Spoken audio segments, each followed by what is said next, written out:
Times news channel देख रहे आप सभी दर्शकों का बहुत बहुत स्वागत है। मैं हूं रमनदीप कौर। इस वक्त की बड़ी खबर आ रही है प्रयागराज से। क्या है पूरा मामला, देखने के लिए बने रहिए हमारे साथ। संगम नगरी प्रयागराज ये नज़ारा है बीजेपी विधायक हर्षवर्धन वाजपेयी के रामबाग स्थित आवास का, जबकि ये बीजेपी के शहर उत्तरी से विधायक भी हैं और इनके घर के बाहर आप देख सकते हैं पानी की जमा किस तरह से हल्की बारिश के बाद हो गया है और घर के गेट के तक पानी अंदर चला गया है। मगर आप देख सकते हैं कि किस तरह से परेशानी का सामना करना पड़ रहा है लोगों को आने जाने में, मगर शायद इसकी किसी को फ़िक्र नहीं है। सारे दावे सिर्फ कागज़ों तक ही सरकार के सीमित हैं, मगर यूपी के मुखिया योगी आदित्यनाथ के खिलाफ़ किसी विधायक या मंत्री की बोलने की हिम्मत भी नहीं है। जिस तरह से विकास दिख रहा है वो आप देख सकते हैं कि बीजेपी की सरकार में किस तरह से विकास हुआ है। गाड़ियां पानी में डूबी हैं सड़क किनारे, और जब विधायक जी के घर के पास की सड़कों का ये हाल है तो आप देख सकते हैं जिस तरह सड़क तालाब बनी है और आने जाने वाले लोग परेशान हो रहे हैं और किस तरह से परेशानी का सामना करना पड़ रहा है। और सबसे बड़ी बात कि यहाँ पर सड़क पूरी तालाब बनी है और रामबाग स्टेशन तक बीजेपी विधायक के घर से पूरा पानी जमा हुआ है सड़क पर, और आप देख सकते हैं किस तरह से तालाब बनी सड़कों पर लोग चल रहे हैं। और ये नज़ारा है बाई का बाग चौराहे पर, आप देख सकते हैं किस तरह से पानी यहाँ पर भी जमा है, मगर इसकी किसी को परवाह नहीं है। और अब बीजेपी का विकास सड़कों पर खुलेआम दिख रहा है। पानी भरा है, यहाँ से कोई निकाल नहीं है, आगे जाके ढाल पे निकाल है। तो पानी यहाँ रोज भर जाता है सही? हाँ, जब बारिश होती है। हाँ, बारिश होता है हमेशा पानी। क्या नाम है? सुरेश नाम है। रामबाग में जो पानी भर रहा है रोडों पे, इसके बारे में आपको क्या कहना है? अरे रोज आना जाना पड़ता है, इसीलिए इसी पानी में विधायक जी का घर है, हम लोग का तो रोज इधर से आना जाना पड़ता रहता है। क्या नाम है आपका? सानू।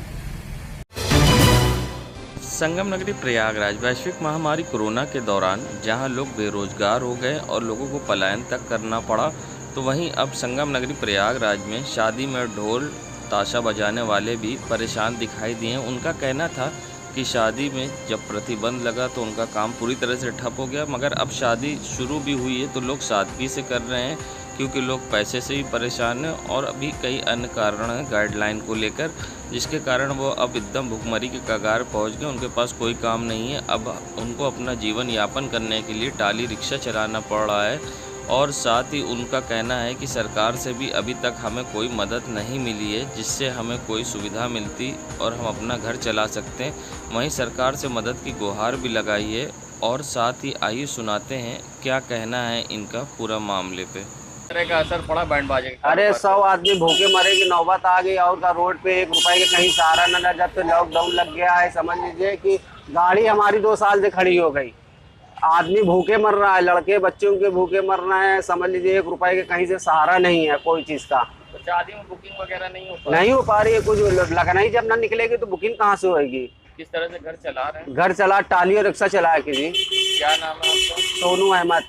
ये बहुत ज़्यादा असर पड़ गया। शादी ब्याह के बाद जो है जो धूम धड़ाका होता था वो कुछ हो नहीं रहा है। हम लोग की जो है भुखमरी की नौबत आ गई है। हम लोग भी जो है क्या करें, जो है कई बैटरी रिक्शा चलाते हैं, ये चलाते हैं, कोई धंधा हो नहीं पा रहा है। पहले जैसे धूम धड़ाका होता था अब उस तरीके तो हो ही नहीं रहा। शादी हो भी रही है तो उसमें भी जो है थोड़ा बहुत करके जो है सब निपटा ले रहे हैं, हम लोग बैठे रह जा रहे हैं। सरकार को कोई मदद मिली? अभी तक कोई मदद नहीं मिली है। सरकार से जो है यही चाहेंगे कि कुछ मदद के लिए जो है कुछ वो करें, अपना हम लोग के लिए बारे में सोचें, क्योंकि जो है टिंकू नाम है मेरा।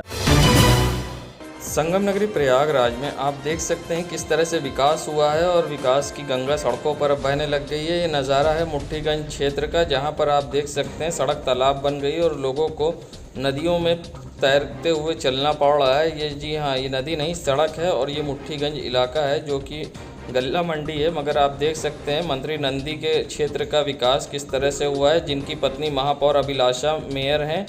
और प्रयागराज में नगर निगम द्वारा किस तरह से बरसात को लेकर तैयारी की गई थी वो आप देख सकते हैं। और सबसे बड़ी बात, नाली में जल जमाव होने के कारण और नाली से पानी पास ना होने के कारण सड़क पर अब जल बह रहा है। और सबसे बड़ी बात कि यहाँ पर कोई तरह का इंतज़ाम नहीं दिखा, गाड़ियाँ डूबी दिखाई दी। और ना ही कोई पूछने वाला था। सारे दावे विकास के सिर्फ कागज़ों तक ही सीमित हैं और बीजेपी के विकास अब सड़कों पर हल्की सी बारिश के बाद भी दिखने लगते हैं।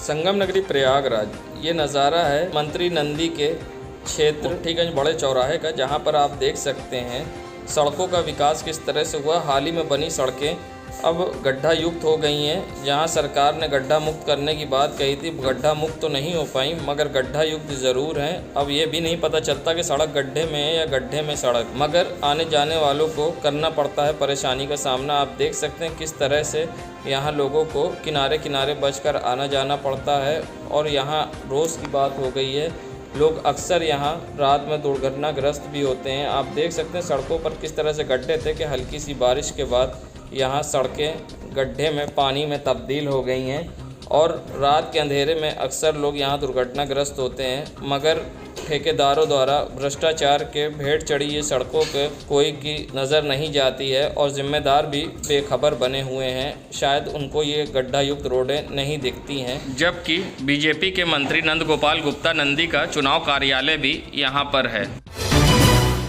संगम नगरी प्रयागराज, क्या आप जानते हैं कोटेश्वर महादेव मंदिर के बारे में? आइए हम आपको बताते हैं। संगम नगरी प्रयागराज में ऐसा शिव मंदिर भी स्थित है जिसकी स्थापना स्वयं भगवान श्री राम ने की थी। इस मंदिर को कोटेश्वर महादेव मंदिर के नाम से पहचाना जाता है। मंदिर की स्थापना कथा काफी दिलचस्प है। शहर के उत्तरी गंगा तट किनारे पूर्वी तरफ शिवकुटी में कोटि शिव मंदिर स्थापित है। मान्यता है कि वनवास और रावण वध करके वापस अयोध्या लौटते वक्त भगवान राम ने भारद्वाज मुनि के आश्रम जाकर उनसे आशीर्वाद लिया था। तब भारद्वाज मुनि ने उनसे कहा था कि आपने रावण का वध करके पूरी सृष्टि को रावण के अत्याचारों से मुक्त तो कराया है, किंतु रावण एक विद्वान और कर्मकांडी ब्राह्मण था जिसका वध करने से आपको ब्रह्म दोष लग गया है। इसे मुक्त पाने के लिए महर्षि भारद्वाज मुनि ने भगवान राम को कोटि शिव यानी 1 करोड़ शिवलिंग की स्थापना करने के लिए कहा था। मंदिर के पुजारी बताते हैं कि श्री राम ने भारद्वाज मुनि के आदेश पर गंगा किनारे से कोटि शिव की स्थापना की थी, किंतु 1 करोड़ शिवलिंग का प्राण प्रतिष्ठा करने के बाद उनको जगह देने के लिए भी सभी शिवलिंगों को एक शिवलिंग में स्थापित कर दिया था। ये शिवलिंग आज भी उसी जगह है और इसे शिवकुटी के नाम से पहचाना जाता है। महाशिवरात्रि और सावन के माह में अतिरिक्त माघ मेला, अर्धकुंभ और कुंभ में प्रयागराज आने वाले श्रद्धालु शिवकुटी मंदिर में दर्शन करके अवश्य आते हैं और इसे कोटेश्वर महादेव मंदिर के नाम से भी जाना जाता है। पर भगवान राम 1 करोड़ शिवलिंग को बना करके उसको एकत्रित करके एक लिंग को बनाए, शिवलिंग को बनाए हैं, जिसकी वजह से अगर आप इस पर जल चढ़ाएंगे तो आप 1 करोड़ शिवलिंग के बराबर उसका पुण्य आपको मिलेगा और यहाँ पर जो मनोकामना आप मांगिए पूर्ण होती है। कोटेश्वर महादेव कहलाते हैं। एक ही लिंग में 1 करोड़ शिवलिंग की स्थापना की गई है इसमें, और ये भगवान रामचंद्र जी के हाथ से स्थापित किया गया था त्रेता युग में। और जिस समय लंका विजय प्राप्त करके भगवान राम वापस अयोध्या लौट रहे थे, तो यहाँ से उत्तर दिशा में भारद्वाज आश्रम है, वहाँ पे भारद्वाज मुनि निवास करते थे। और उनसे आशीर्वाद लेने के लिए जब पहुँचे तो उन्होंने आपने लंका के राजा रावण का वध किया है और रावण विश्व का प्रचंड विद्वान ब्राह्मण था, इसलिए आपको ब्रह्म हत्या लगी है। तो प्रायश्चित के लिए उन्होंने पूछा, प्रभु प्रायश्चित कैसे होगा? तो बताया कि यहाँ से उत्तर दिशा में 1 करोड़ शिवलिंग की स्थापना कर उनकी पूजा अर्चना करें, तब आपकी प्रायश्चित होगी। परंतु सवाल ये उठा कि अब युग बदलने वाला है, अगर 1 करोड़ शिवलिंग पर भक्तगण पूजा अर्चना करने या 1 लोटा जल चढ़ाने या 1 फूल चढ़ाने तक के लिए नहीं पहुँचेंगे तो स्थापना करने वाले को भी पाप लगेगा। तो उन्होंने कहा कि गंगा के किनारे का बालू का रेत एक एक कण गिन करके 1 करोड़ कण का एक लिंग, एक पिंडी बना करके उनकी पूजा अर्चना करिए, तब आपको प्रायश्चित मिलेगा। तब भगवान राम ने ऐसा ही किया। संगम नगरी प्रयागराज ये नज़ारा है कोठा पारचा चौराहे का जीवन ज्योति। आप देख सकते हैं यहाँ पर लंबा जाम लगा है, क्योंकि इसका कारण सिर्फ पानी की बरसात से जल भराव और जगह जगह गड्ढे। आप देख सकते हैं किस तरह से लोग यहाँ पर लंबा जाम लगा है और कोविड गाइडलाइन की भी धज्जियाँ उड़ रही हैं। वहीं ये नज़ारा है, आप देख सकते हैं मुट्ठीगंज क्षेत्र का, जहाँ पर भीषण लंबा जाम लगा है और जाम के जाम से लोग परेशान हो रहे हैं। मगर नियम कानून का पाठ पढ़ाने वाली ट्रैफिक पुलिस और यहाँ स्थानीय पुलिस भी जाम के जाम से निजात दिलाने के लिए नज़र नहीं आई और लोग घंटों जाम में फंसे रहे और यहाँ पर कोविड गाइडलाइन की भी जमकर धज्जियाँ उड़ी, क्योंकि ट्रैफिक के वजह से सोशल डिस्टेंसिंग नहीं हो पाई। संगम नगरी प्रयागराज में आप देख सकते हैं किस तरह से सरकारी परिवहन विभाग को चूना लगाया जा रहा है। यहाँ से प्राइवेट बसें संचालित हो रही हैं और डग्गा मार बसें यहाँ से गोहनिया, करछना, मेजा और कई ऐसे क्षेत्र के लिए यहाँ संचालित हो रही है, जबकि सिटी बस सरकार द्वारा चलाई गई है। मगर उसके बाद ये प्राइवेट बस चलाकर सरकार को लाखों रुपए का चूना लगाया जा रहा है और ना ही कोई यहाँ रोकने वाला है, ना ही टोकने वाला है। सबसे बड़ी बात, इन बसों में कोविड गाइडलाइन का भी पालन नहीं किया जाता है और सबसे बड़ी बात कि खस्ता हाल इन बसों से कभी भी दुर्घटना हो सकती है और कोई बड़े हादसे को दावत भी देती रहती है डग्गा मार बसें। मगर इस पर अभी तक कोई कार्रवाई नहीं हुई है और रामबाग और बाई के बाग से होती है संचालित। अब देखना ये है कि इस पर किस तरह की कार्रवाई होगी या इसी तरह शुरू से आज तक चलती आ रही है बसें चलती रहेंगी।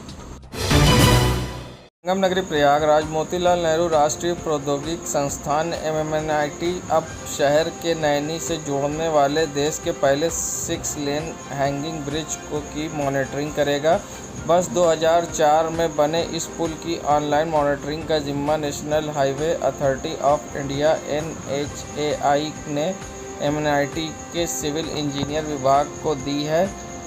नए यमुना पुल की मॉनिटरिंग के लिए ढांचा तैयार करने के लिए 8.5 करोड़ रुपए लागत आएगी। प्रोजेक्ट के प्रिंसिपल इन्वेस्टिगेटर और MNIT के सिविल ब्रांच के डॉक्टर रमाशंकर के अनुसार नए पुल की ऑनलाइन स्ट्रक्चर हेल्थ मॉनिटरिंग की जाएगी। इसके लिए पुल पर उच्च स्तरीय क्षमता के सेंसर लगाए जाएंगे। ये देश का पहला पुल होगा जिसकी ऑनलाइन निरीक्षण होगा। डॉक्टर रमाशंकर के अनुसार पुल के पास एक नया संचालित हाईटेक कंट्रोल रूम बनाया जाएगा। पुल पर लगने वाली उच्च स्तरीय सेंसर की मदद से सवारी वाहन व माल ग्राहकों की गति और उन पर लदे माल की ऑनलाइन मॉनिटरिंग होती रहेगी। इसके साथ पुल के सेहत की जानकारी एकत्रित होती रहेगी। इस प्रोजेक्ट में नवीनतम तकनीकी का उपयोग हो जाएगा। इसकी मदद से समय रहते रख रखाव व मरम्मत कार्य कराया जा सकेगा। पुल पर लगने वाले सेंसर से प्राप्त डाटा एनालिसिस ऑनलाइन की जा सकेगी। इसके बाद पुल की खामियां को समय रहते आसानी से सुधारा जा सके। संस्थान के निदेशक प्रोफेसर राजीव त्रिपाठी के अनुसार संस्थान को NHAI के अहम प्रोजेक्ट मिला है, इस पर तेज़ी से बेहतर काम किया जाएगा। नए यमुना पुल की मॉनिटरिंग के लिए ढांचा तैयार करने में 8.5 करोड़ रुपए लागत आएगी। संगम नगरी प्रयागराज तहफ़्फ़ुज़े अज़ा सोसाइटी की ओर से दरियाबाद में चौथे इमाम ज़ुनुल आबिदीन की शहादत के मौके पर 25 मुहर्रम 4 सितंबर शनिवार को कोविड गाइडलाइन के अनुसार इस वर्ष इमाम बाड़ा नवाब बेगम के बाहर मैदान में होने वाला अंगारों का मातम नहीं होगा। अंजुमन के प्रवक्ता सैयद मोहम्मद अस्करी के अनुसार तहफ़्फ़ुज़े अज़ा सोसाइटी के सदस्यों ने निर्णय लिया कि कोविड संक्रमण और सरकारी गाइडलाइन के अनुसार इमाम बाड़े बेगम बड़ा के घर के अंदरूनी हिस्से में बीमार करबला हज़रत इमाम ज़ैनुल आबिदीन की शहादत के सिलसिले में मजलिस होगी।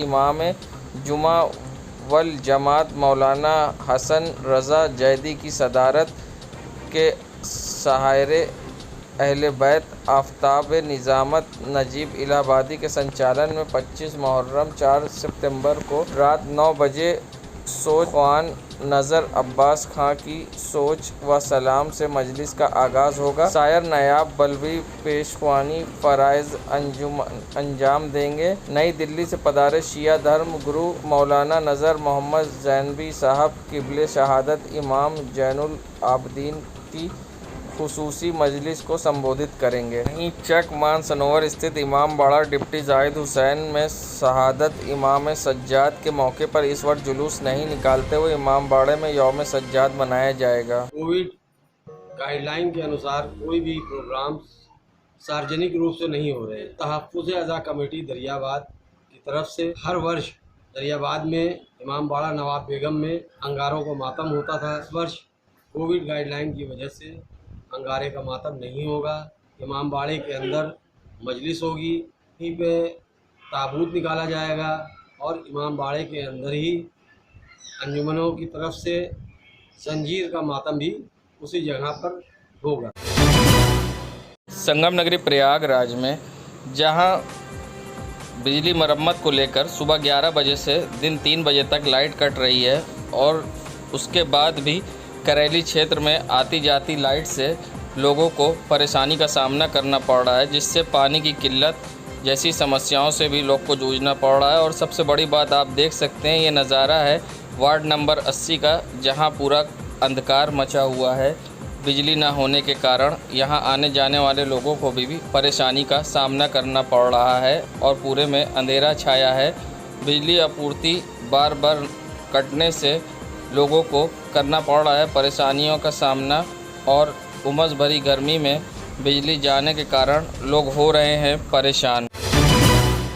संगम नगरी प्रयागराज इलाहाबाद यूनिवर्सिटी में शूटिंग के दौरान बवाल। फिल्म की शूटिंग के दौरान छात्रों का हंगामा। इलाहाबाद विश्वविद्यालय में फिल्म डॉक्टर साहब की शूटिंग के बीच हंगामा छात्रों ने किया। छात्रों का आरोप है कि कुछ छात्रों ने आयुष्मान खुराना के साथ फ़ोटो खिंचवाने के लिए टीम से निवेदन किया, जिस पर उनके साथ अभद्रता हुई, जिसके कारण ये बवाल चल रहा है। मौके पर 3 थानों की पुलिस पहुंची और मामले को शांत कराया। फिलहाल मौके पर थाने की पुलिस भी मौजूद है और छात्रों की भी भीड़ लगी हुई है। प्रयागराज में तेज़ी से चर्चा थी कि अब स्कूल प्रबंधक ऑनलाइन क्लासेस बंद कर दिए और ऑफलाइन छात्रों को बुलाया जा रहा है, जिसके लिए दबाव भी अभिभावकों पर डाला जा रहा है, जिसका रियलिटी टेस्ट करने हम लिटिल हार्ट स्कूल पहुंचे तो वहां पर कोविड प्रोटोकॉल के तहत पूरा नियम कानून पालन करते हुए बच्चों को एंट्री दी जा रही थी। मास्क, सैनिटाइज़र और सोशल डिस्टेंसिंग के साथ बच्चों को बैठाया जा रहा था। वहीं जब हमने इसके बारे में स्कूल प्रबंधक से बात करी तो उनका कहना था कि हमारे तरफ से दोनों इंतज़ाम किए गए। जो पेरेंट्स बच्चों को स्कूल भेजना चाहते हैं उनके लिए भी वेलकम है और जो बच्चों को नहीं भेजना चाहते उनके लिए भी हमने ऑनलाइन क्लासेस की व्यवस्था की है और ऐसी कोई समस्या नहीं है कि जिससे उनको कोई तरह की परेशानी हो। वहीं हमने अभिभावकों से भी बात करी तो उनका कहना था कि 1 तारीख से पेपर में आया था, जिसके बाद हमने बच्चों को स्कूल भेजना शुरू करा और हमसे एक सहमति पत्र भी भराया गया है कि जिसमें हम बच्चों खुद जाएंगे और ले जाएंगे। मगर रियलिटी चेक में अभी तक कहीं दबाव वाली बात सामने नहीं आई। निकला इश्तिहार निकला कि इतने तारीख को 1 तारीख 2 तारीख को स्कूल खुल रहा है। हम लोग अपने बच्चे को स्कूल भेजने के लिए राजी हो गए हैं और यहाँ पे एक सहमति पत्र भराया गया है कि लाने ले जाने की जिम्मेदारी स्वतः आपकी होगी और यहाँ पर स्कूल के अंदर सैनिटाइजर वगैरह की व्यवस्था है और बच्चों को दूर दूर बैठाया जा रहा है। इसमें किसी प्रकार की हमको कोई आपत्ति नहीं है और बहरहाल जो कोविड-19 का जो सिस्टम है उसको यहाँ फॉलो किया जा रहा है, पालन किया जा रहा है। ऑनलाइन और ऑफलाइन अभी हम लोगों ने दोनों रखा है, दोनों ऑप्शन रखा है। जो लोग अपने बच्चों को अभी डर रहे हैं और स्कूल नहीं भेजना चाहते उनके लिए ऑनलाइन की व्यवस्था की गई है। स्वेच्छा से भेजना चाहते हैं उनके लिए ऑफलाइन यहाँ पे क्लासेस की जा रही है। मास्क पहनकर सैनिटाइजर का भी यूज जो है लिमिटेड वे में किया जा रहा है और विशेष का सोशल डिस्टेंसिंग का पालन किया जा रहा है। बच्चों को निर्देश दिया गया है कि कोई भी टिफिन को शेयर नहीं करेगा, अपनी पेंसिल, पेन या किसी स्टेशनरी को आपस में शेयर नहीं करेगा। संगम नगरी प्रयागराज में खुलदाबाद पुलिस को मिली बड़ी कामयाबी, जहां खुलदाबाद पुलिस ने भैंस काटते समय इम्तियाज़ को किया गिरफ्तार। बता दें, प्रयागराज एसएसपी सर्वश्रेष्ठ त्रिपाठी द्वारा अपराधियों के खिलाफ चलाए जा रहे अभियान में एसपी सिटी दिनेश कुमार सिंह व सीओ सत्येंद्र तिवारी के निर्देशन पर खुलदाबाद थाना प्रभारी ने मुखबिर की सूचना पर इम्तियाज़ को भैंस काटते समय अटाले काका के खेत के पास से किया गिरफ्तार, जिसके पास से 2 स्टील के चाकू, 1 कुल्हाड़ी, 2 नाजायज़ अवैध बम व 85 किलो भैंस के मांस भी पुलिस ने बरामद किए हैं। अब पुलिस इसे विस्फोटक अधिनियम व क्रूरता अधिनियम के तहत विधिक कार्रवाई कर भेज रही है जेल। देश दुनिया की खबरों के लिए world media times news channel को सब्सक्राइब करें।